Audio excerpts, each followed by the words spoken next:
Hi kids, I hope you're all excited as I am for Christmas. What a wonderful time of year where we can celebrate the birth of our Lord and Savior Jesus Christ.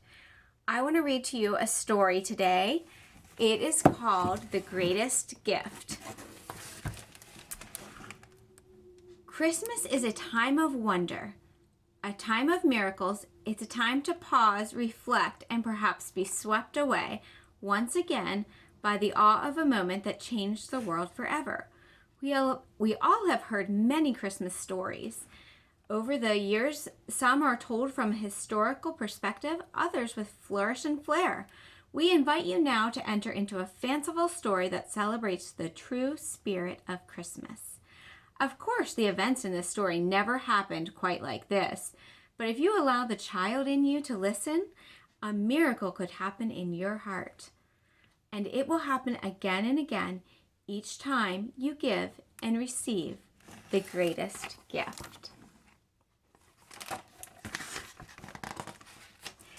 All of heaven rumbled with excitement. The very air seemed charged with energy and joy. The big event was coming soon, and there was so much to be done. Some angels polished their wings until they glistened and shone. Some turned their celestial instruments to play notes that had never been heard. Others practiced beautiful new songs, all to celebrate the big event. Little Grace, the smallest of the angels, sat with her wings folded and looked upon these activities with dismay.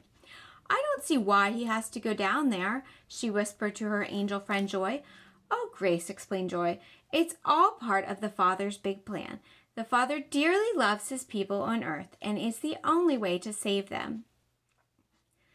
"But why? Why must he send the Son? I love the Son so much. I will miss him greatly." A diamond tear slid down Grace's nose.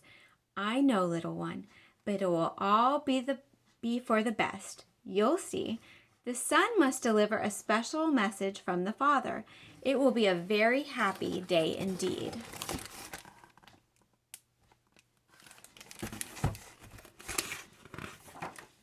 "Attention, attention," called Gabriel.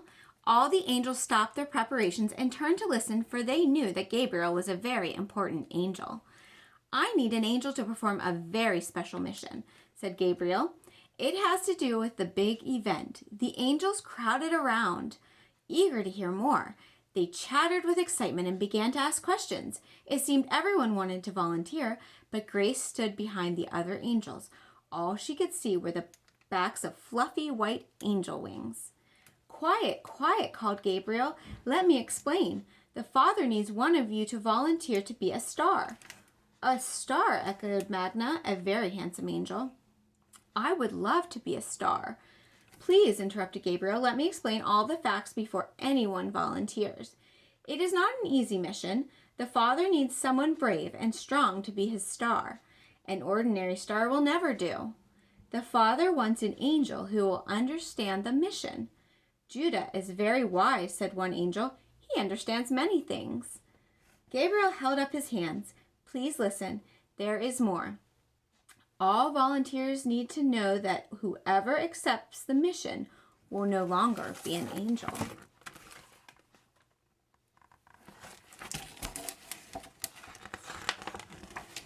Gasps of surprise were heard throughout the heavens. The angels' eyes grew wide as they stared at Gabriel in wonder. They whispered to each other. How could it be true? What was happening? "No longer an angel?" asked Joy in a trembling voice from the back row. "That is right," said Gabriel. "But why?" asked Magna. "All I know is that this star is very important." "Not an ordinary star," said Gabriel. "The Father wants this star to light the way for the Son's entrance to earth. And this star will be the very first from heaven to greet the Son. Now, do I have any volunteers?" For a brief moment, the heavens grew still. Not a single angel spoke. No one volunteered. Grace thought about the Son going to earth all by himself, and another diamond tear slid down her nose. She brushed it off and shyly stepped forward. "I will go," said Grace in a quiet voice. She was unable to look up into the mighty Gabriel's eyes.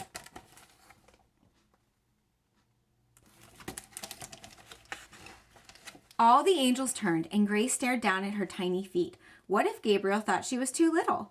He had said that the Father needed an angel who was strong and brave. She was neither. Are you absolutely certain, Grace? Asked Gabriel.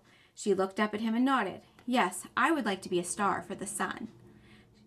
It won't be easy, said Gabriel. Did you fully understand what I said about not being an angel anymore?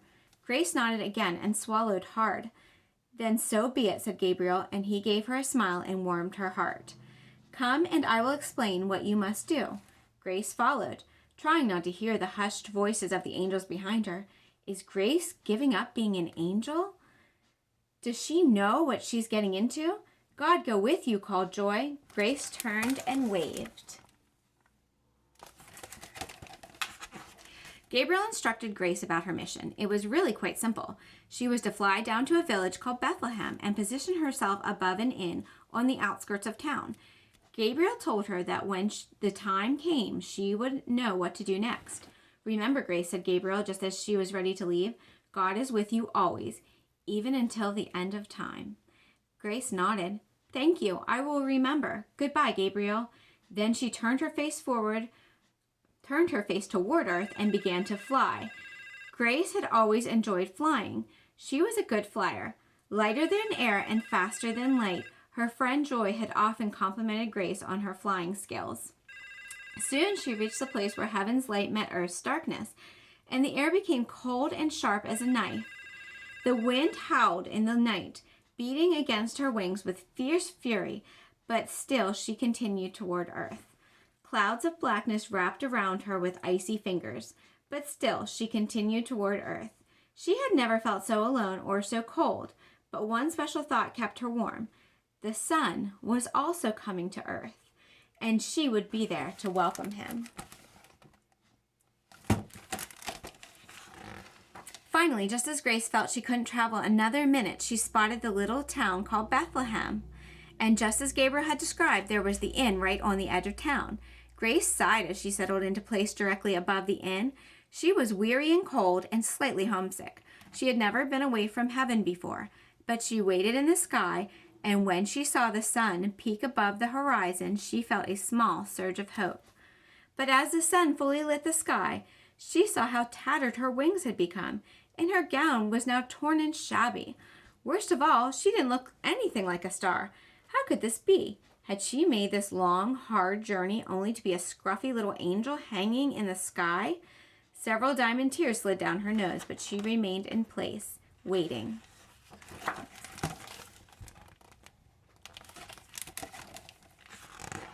The sun rose higher and higher, and Grace felt a small seed of warmth begin to glow in the center of her like a red-hot coal.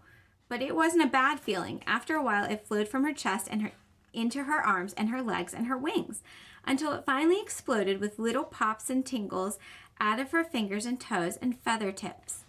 As the sun began to slip into the west, Grace felt this heat radiate from her body, and when day turned to night, Grace could see she was being transformed. She was changing from an angel into a star. It was a wonderful feeling of warmth and cheer and light.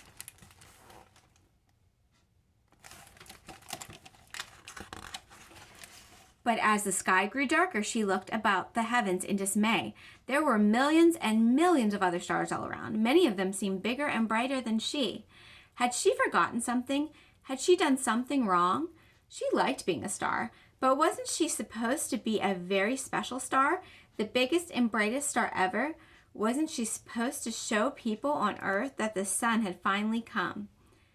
Thoughts of the sun's upcoming arrival kindled an even greater warmth, and suddenly she began to glow more brightly than ever. Then flashes of heat began to explode inside her.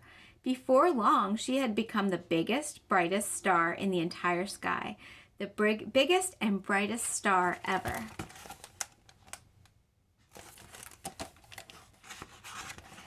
Grace's brilliant light washed over the dark surface of the earth, making it almost as bright as day. From her place in the sky, she could see the figures of two travelers entering the little town below her. It must be Mary and Joseph. Everyone in heaven knew that these two had been chosen to take care of the son when he arrived on earth. To her surprise, they stopped at a different inn. Oh no, had she gotten it wrong? But instead of going inside, they went back out to the street. They went from inn to inn to inn. Grace giggled to herself. Mary and Joseph must not know which inn they are supposed to stop at. Grace shot out special beams of light to Mary and Joseph, hoping they would notice that she was above the right inn. At last, they stopped at the inn below her. But then a strange thing happened. The innkeeper led them not inside the inn, but to the back of the inn, and there he showed them to the place where animals were kept. Why, it was nothing more than a stable. Grace blinked in amazement. Did the father realize that his son was going to enter Earth in a place where donkeys and cows were kept?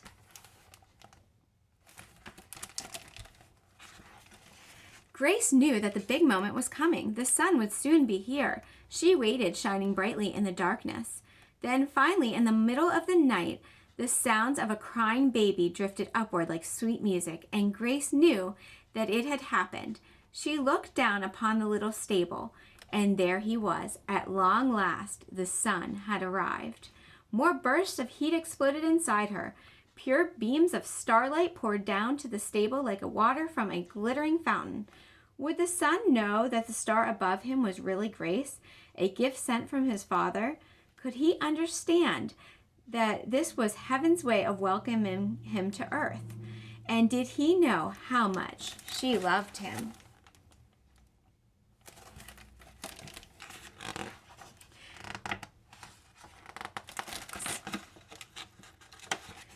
Grace twinkled and sparkled as if to say, "Hello down there, this is Grace up here." Oh, how she loved being a star for him. Then she heard a familiar sounds of joyful angels singing and loud shouts of glory.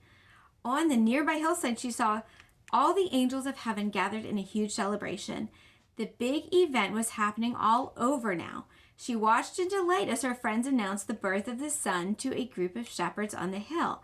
A small part of her longed to join them in singing and fun, but then she looked down at the son below her, sleeping sweetly in the manger, and she knew there was no place in heaven or on earth that she would rather be. Soon the shepherds streamed over the hills and rushed toward the sleeping town of Bethlehem.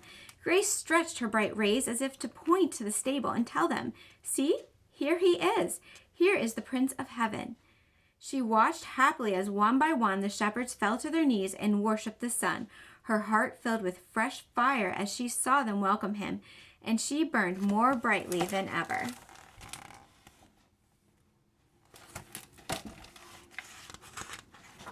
For the next few days, Grace stayed in the sky above the stable. She continued to glow brilliantly for all to see, and many, seeing her starlight, came to worship the sun.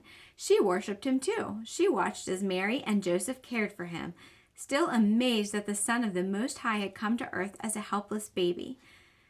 Then she thought about how she had given up being an angel to come to earth as a star.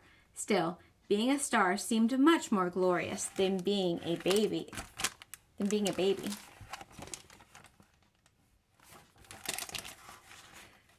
One day, Mary and Joseph began to pack their things to leave the little stable. Grace watched as Joseph helped Mary onto the donkey, then gently placed the son in her arms. Where are they going? Where were they taking the son? Grace watched sadly as the little family left Bethlehem and traveled south. She watched them until they became a tiny speck in the distance and then finally disappeared altogether. Oh, if only she were an angel, then she would spread her silky wings and follow the sun wherever he went. But alas, she could not move. She sighed as she stared at the empty stable below. Diamond tears sizzled and sputtered as they met the heat of her fiery star beams. Suddenly, she felt very alone.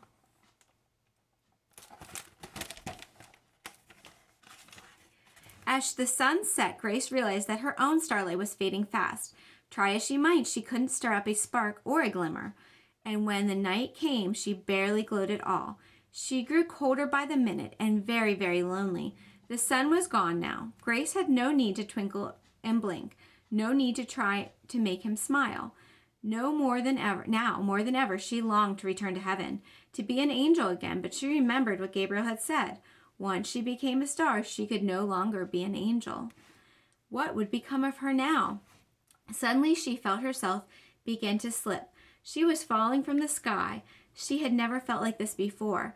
She had always been lighter than air and able to fly faster than light, but now she was tumbling uncontrollably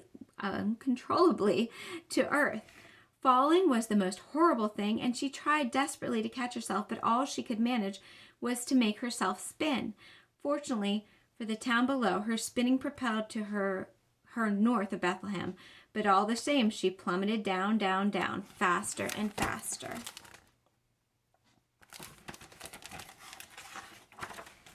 God is with me, God is with me, even to the end of time, she told herself as she hurled towards the ground below.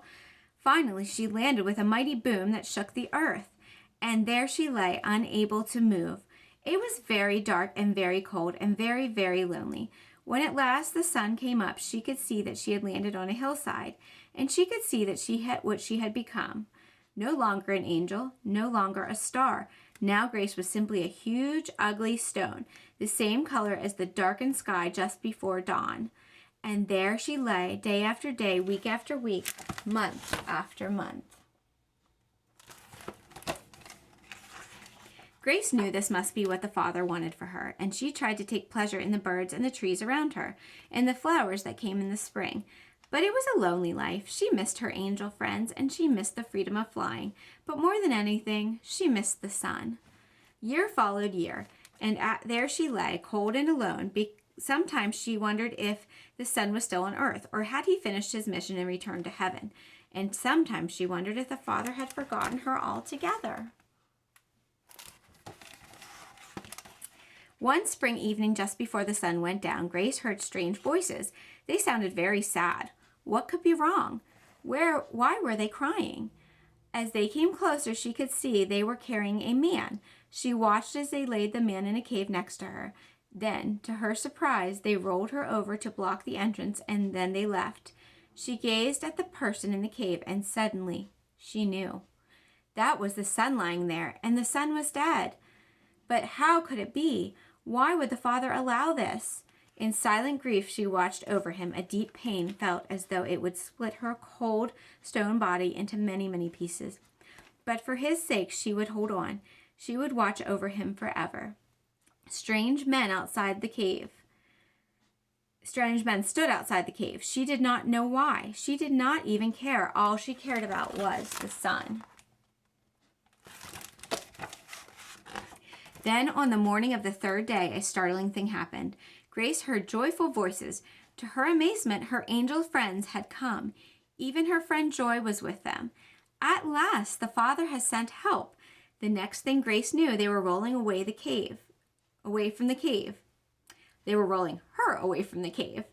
She realized that they didn't even recognize her. How she longed to cry out, "It's me, Grace. I'm watching over the sun." But alas, she was only a stone and could not speak. And then the most wonderful thing happened. The sun came back to life. He stood, he walked, he talked, and Grace had never in her entire life felt so very, very glad. The Father had not forgotten his Son after all. This was all part of the great plan, the plan to save the people on earth. As quickly as they had come, the angels left, eagerly chattering about the great work they still must do. Oh, how Grace longed to join them, but they did not know she was there, because of course she was only a stone. And what could a stone do?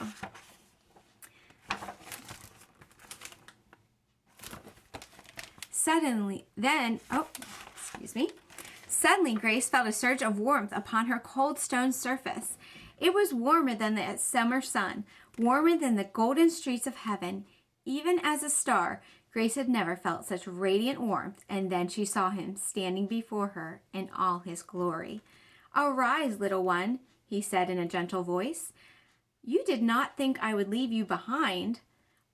Instantly, Grace felt the heavy weight of the cold, hard stone crumble away. She was free. Once again, she was lighter than air, and she was clothed in a shimmering white gown with angel wings that sparkled like starlight. She bowed before him, whispering, "Thank you. Thank you, Grace," said the sun. "You have given the greatest gift. You willingly laid down your life for another, and I shall take you back to heaven, back to the Father." Although Grace was no longer a stone, she was so excited that she could neither speak nor move. And although Grace was no longer a star, she was so full of joy that she shone with bright light. There was great rejoicing in heaven when the Son returned, but the most joyous, the most jubilant, the most thankful angel of all was Grace. The end. I hope you all have a Merry Christmas and enjoy celebrating Jesus' birthday with your family.